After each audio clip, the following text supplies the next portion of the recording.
એક દિવસ બદ્રી વિશાળની ભૂમિમાં ચતવાર ઋષિઓ મળ્યા, એટલે કે 4 ઋષિઓ, સનત કુમારો, જેને આપણે સનત કુમારોના નામથી ઓળખીએ છીએ, બ્રહ્માજીના માનસ પુત્ર તરીકે જેને આપણે સનક, સનાતન, સનત અને સનક, 4 માનસ પુત્રો એક દિવસ વિહાર કરતા કરતા વિશાળ બદ્રીનારાયણની ભૂમિમાં ગયા અને ત્યાં શ્રી નારદજી સાથે મુલાકાત થઈ. પણ નારદજીના ચહેરાનું અવલોકન કર્યું તો નારદજીનો ચહેરો રડમસ હતો, નારદજીનો ચહેરો દુઃખી હતો. દિવસો સુધી માણસ રડે અને પછી જે મુખાકૃતિ થાય એવું મુખ જ્યારે બ્રહ્મા સનત કુમારોએ નારદને જોયા, નારદજીને પૂછ્યું, અરે મહારાજ, તમને શું થયું? કથમ બ્રહ્મ દીન મુખ કૃતઃ ચિંતાતુરો ભવાન. મહારાજ, તમે કઈ ચિંતાતુર હો એવું લાગે છે, તમારા ચહેરા ઉપર ગ્લાની નથી, ગ્લાની દેખાય છે કે ક્રાંતિ દેખાતી નથી? શું, કયું કારણ છે? અને એ વખતે નારદજી રડી પડ્યા છે. નારદજીએ સનત કુમારોને કહ્યું કે હે સનત કુમારો, આટલા વર્ષોથી એકલો એકલો આ બદ્રીનારાયણની ભૂમિમાં હું દુઃખી થઈ રહ્યો હતો. જરૂર તમે મળ્યા એટલે મારું દુઃખ દૂર થશે. તમે સામેથી સવાલ કરો છો, દુઃખને હરવા માટે જ આવ્યા હોય એવું મને લાગે છે. સનત કુમારોએ કહ્યું, વાત બધી સાચી, પણ થયું શું એ તો કયો. દેખાતો જ્યાં જુઓ ત્યાં અધર્મનું જ આચરણ મને પ્રતીત થયું. આ ભવિષ્યના ભારતનું શું થશે, ભવિષ્યના લોકોનું શું થશે, એ ચિંતા મને વધારે પરેશાન કરી રહી છે. સનત કુમારોએ જયારે આ શબ્દો સાંભળ્યા, સનત કુમારો ગમગીન થયા છે. નારદજીને કીધું કે નારદજી, તમે શું કહેવા માંગો છો? અમે કઈ સમજતા નથી. અને એ વખતે ખુલાસો કરતા નારદજી કહે છે કે હું તમને મારો એક અનુભવ કહેવા જઈ રહ્યો છું, ધ્યાનથી સાવધાનીથી સાંભળો.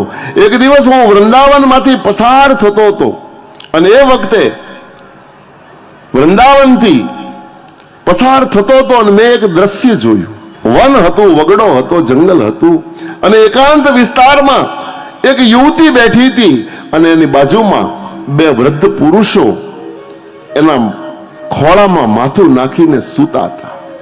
એકાંત વિસ્તાર, હું ત્યાંથી પસાર થયો, મેં આ દ્રશ્ય જોયું.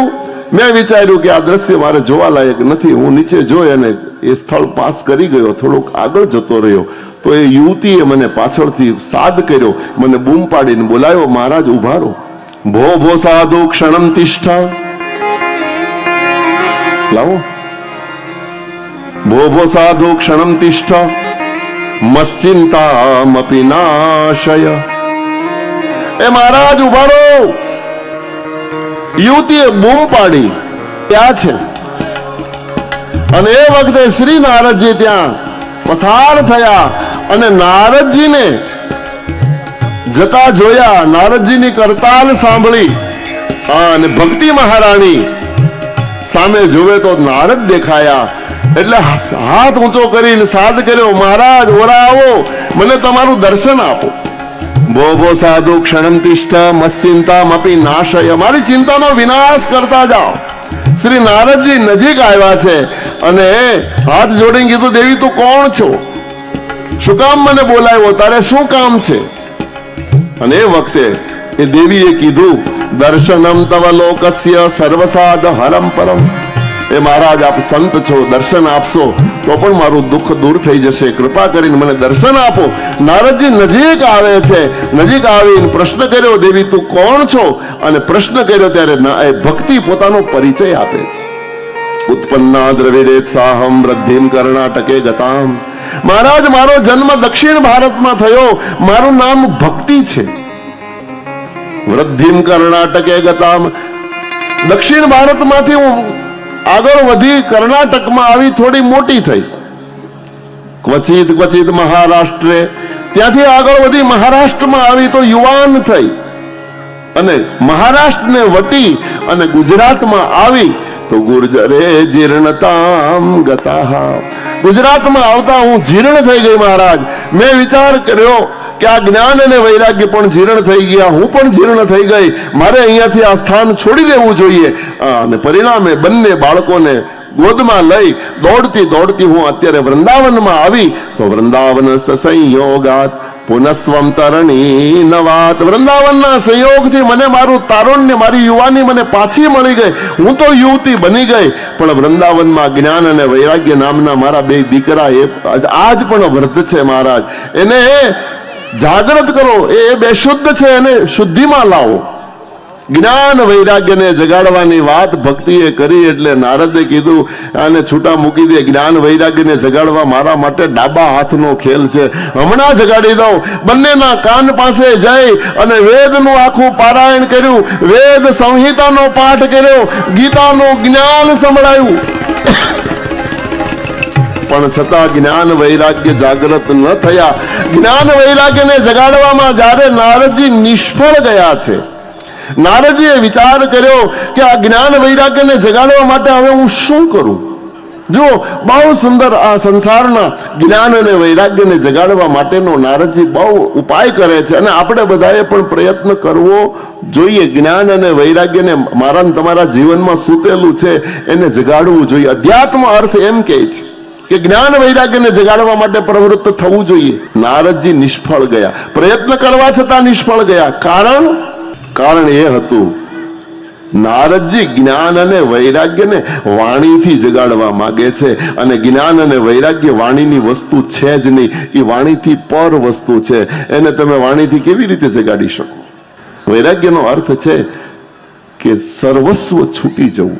ત્રિણ સમ સિદ્ધિ તીડી ગુણ ત્યાગી કહિયસ તાત સોઈ પરમ બિરાગી. ભગવાન રામ લક્ષ્મણને કહે છે કે હે તાત, આ સંસારનો પરમ વૈરાગી કોણ? બોલે ત્રિણ સમ સિદ્ધિ. ત્રણખલાની માફક જેની સિદ્ધિઓ છૂટી જાય એ આ સંસારનો વૈરાગી છે. બાકી ત્યાગી જુદી વસ્તુ છે અને વૈરાગી એ જુદી વસ્તુ છે. ત્યાગ્યા પછી એને યાદ હોય એને ત્યાગી કહેવાય.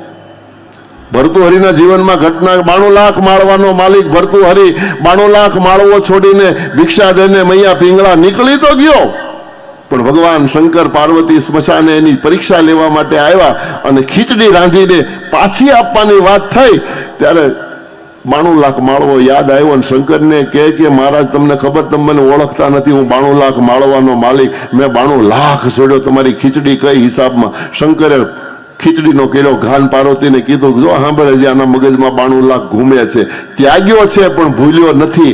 ત્યાગેલું ભૂલી જાય એનું નામ છે વૈરાગ્ય. ત્યાગ અને જ્ઞાન અને વૈરાગ્યને જગાડવા માટે નારદજી પ્રયત્નશીલ થયા હતા પણ બોલીને જગાડવા માંગતા હતા, પરિણામે નિષ્ફળ રહ્યા. અને નારદજીએ ભક્તિને કીધું, ભક્તિ તું ચિંતા નહીં કરતી, વૃથા ખેદ યસે બાલે અહો ચિંતા તુરો કથમ શ્રી કૃષ્ણ ચરણાંબોજમ સ્મરમ દુઃખમ ગમીષ્યસી. તું વૃથા ખેદ કરે છે. જ્ઞાન વૈરાગ્યને જગાડવા માટેની હું જવાબદારી લઉં છું, પછી તારે શું ચિંતા? અને હે દેવી, ભગવાન બહુ દયાળુ છે. એના આશ્રય, કૃષ્ણને આશ્રય જનારો આ સંસારમાં ક્યારેય નિષ્ફળ જતો નથી. અને એ વખતે ભક્તિએ બહુ સુંદર એક સવાલ કર્યો છે. પદ્મ પુરાણ અંતર્ગત આ 6 અધ્યાયનું મહાત્મ્ય અદ્ભુત છે. ભક્તિએ શ્રી નારદજીને પૂછ્યું કે દયાળુ ભગવાન આ અધર્મને શા માટે સહન કરે છે? ભગવાન દયાળુ, કૃપાળુ, કરુણાનો સાગર, એમાં કોઈ ના નહીં, પણ એની સામે અધર્મ અચરાઈ રહ્યો છે તો એ પછી સહન શું કામ કરે? એ તો સર્વસ્વ છે ને. ઈશ્વર પાસે તો કરતું અકર્તું અન્યથા કરતું. એ ઈશ્વર આ અધર્મને શા માટે જોઈને જને? જ્યારથી બ્રાહ્મણોએ કારિતા કર્ણ લોભેન, કર્ણના લોભમાં બ્રાહ્મણોએ કથા કરવાની શરૂ કરી ત્યારથી કથાસ્તા સારસ્તતો ગતા, કથાનો સાર ત્યારથી જતો રહ્યો. કથાનું મહત્વ, કથાનું મહાત્મ્ય ઘટવા લાગ્યું. એનું કારણ લોભી લોકો વ્યાસપીઠ ઉપર બેઠતા થઈ ગયા ત્યારથી કથાનો સાર જતો રહ્યો છે. અતિ ઉગ્ર ભૂરીણી કર્માણી, તામસી લોકો તપ કરવા બેહી ગયા. નાસ્તિકા રોવરોવો જના તે તિષ્ઠતિ તીર્થેષુ, પાપી લોકો તીર્થમાં નિવાસ કરવા વાળા થઈ ગયા અને ધાર્મિક લોકોની બસ સીધે સીધો લાભ જ લેવાની વાત છે. ત્યારથી તીર્થનો મહિમા ઓછો થવા લાગ્યો છે. કામ ક્રોધ મદ લોભ તૃષ્ણા કુલ ચેતસ તે તિષ્ઠતિ તપસી. કામ ક્રોધ લોભ મોહમાં એવો ઓતપ્રોત હોય પણ આંખ્યું વિશીને તપ કરવા બેહી ગયો, જાણે સમાધિ બેહી ગયો હોય. આવા લોકો, ખોટા લોકો, જયારે ઢોંગી લોકો તપસ્વી બની ગયા ત્યારથી તપનો સાર જતો રહ્યો છે. નહીં વૈષ્ણવતા કુત્ર સંપ્રદાય પુરસ્સર. દિલમાં ક્યાંય વૈષ્ણવતા છે જ નહીં, વિષ્ણુ પ્રત્યેની કોઈ આકર્ષણ છે નહીં, એને એના જીવનમાં ક્યાંય વૈષ્ણવતા છે નહીં, અને પોતે સંપ્રદાય એટલા બધા પ્રસ્તુત કરે છે. અમે તો આ સંપ્રદાય ને અમારો તો આ ધર્મ ને અમે તો આમ જ, અને આ જ હાચવન, આ જ સર્વોત્તમ, આ બધા અને બધાએ એવમ પ્રલયતા પ્રાપ્તો લખ્યું છે ભાગવતમાં. વસ્તુ સાર સ્થિત સ્થલે. ત્યારથી ધર્મના વિભાગો થઈ ગયા છે, ત્યારથી ધર્મ હલકો થઈ ગયો છે, ત્યારથી ધર્મને લોકોએ વિકૃત કર્યો છે. આ બધા યુગ ધર્મનો પ્રભાવો નારદજીએ ભક્તિ મહારાણીને બતાવ્યા છે. પણ હે દેવી, અન્ય ધર્માન તિરસ્કૃત્ય પુરસ્કૃત્ય મહોત્સવાન તદાનાહમ હરેર્દાસો લોકે ત્વામ પ્રવર્તયે. હવે તો હે ભક્તિ, એક વાત તને છેલ્લી કહીને જાઉં છું. નારદ કહે છે, નારદજીએ કીધું, દેવી, જ્યાં સુધી આ તારા જ્ઞાન અને વૈરાગ્યને જાગૃત ન કરું ત્યાં સુધી હું મારું નામ નારદ નહીં કેવડાવું, ત્યાં સુધી હું હરિનો ભગત નહીં કેવડાવું. હવે તમે ચિંતા છોડી દો. માં ચિંતા, હવે ચિંતા કરવાની જરૂર નથી. હર્ષે ચિત્તે સમા, હવે આનંદમાં આવી જાઓ, મોજમાં આવી જાઓ. ઉપાય સુખ સદ્યોત્ર વર્તતે પૂર્વયે વહી. એ મહારાજ, ઉપાય તમારા ખીચામાં પડ્યો છે ને તમે ઉપાય ગોતવા માટે બહાર જઈ રહ્યા છો. ઉપાય મારી પાસે છે નારદજી કે? બોલે હા. કયો ઉપાય? બોલે પૂર્વે વ્યાસજીને ચિંતા લાગી ત્યારે વ્યાસજીને તમે શું આપ્યું હતું?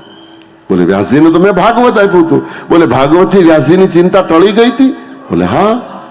તો ભાગવતજીથી જો વ્યાસજીની ચિંતા ટળી ગઈ હોય તો તમારી ચિંતા કેમ ન ટળે? પ્રભુ, એ ઉપાય તમે કરો.